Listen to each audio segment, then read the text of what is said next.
Hello viewers, আসসালামু আলাইকুম। আজকে আপনাদের জন্য নিয়ে এসেছি খুবই গুরুত্বপূর্ণ একটা টিপস। তো আপনারা ভিডিওটা স্কিপ না করে শেষ পর্যন্ত দেখতে থাকুন। তো আজকে দেখাবো আপনাদের সেলাই মেশিনে নিডল কিভাবে লাগাতে হয়। তো দেখতে পাচ্ছেন এইদিকে দিলে খুলবে এবং এইদিকে দিলে টাইট হবে। তো আমরা যদি কারো লুজ থাকে তো হাত দিয়ে করবো, আর যদি টাইট থাকে তাহলে কোনো পিলাস অথবা যে কোনো যন্ত্রাংশ দিয়ে ঠিক এভাবে মোড়া দিয়ে খুলে নিব। এবার হাত দিয়ে সুইটা বের করে নিব। এবার দেখুন, এই যে ছোট্ট চ্যাপ্টা যে চিহ্নটা দেখতে পাচ্ছেন, এই চিহ্নটা এই সাইডটা থাকবে ভিতরের দিকে, অর্থাৎ ডান পাশে। আবার বাম পাশে যেটা থাকবে, এই যে মাঝখান থেকে লম্বা যে খাঁজটা, এটা থাকবে বাম পাশে, অর্থাৎ বাইরের পাশে থাকবে।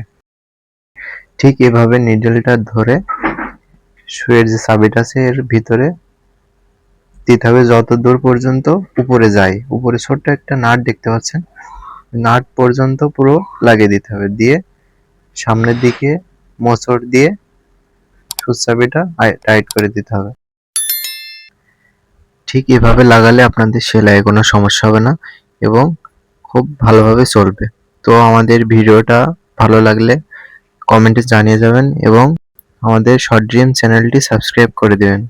একটা কথা মনে রাখবেন, অনেক বড় বড় সমস্যার ছোট্ট সমাধান দিয়ে থাকি আমরা। ধন্যবাদ।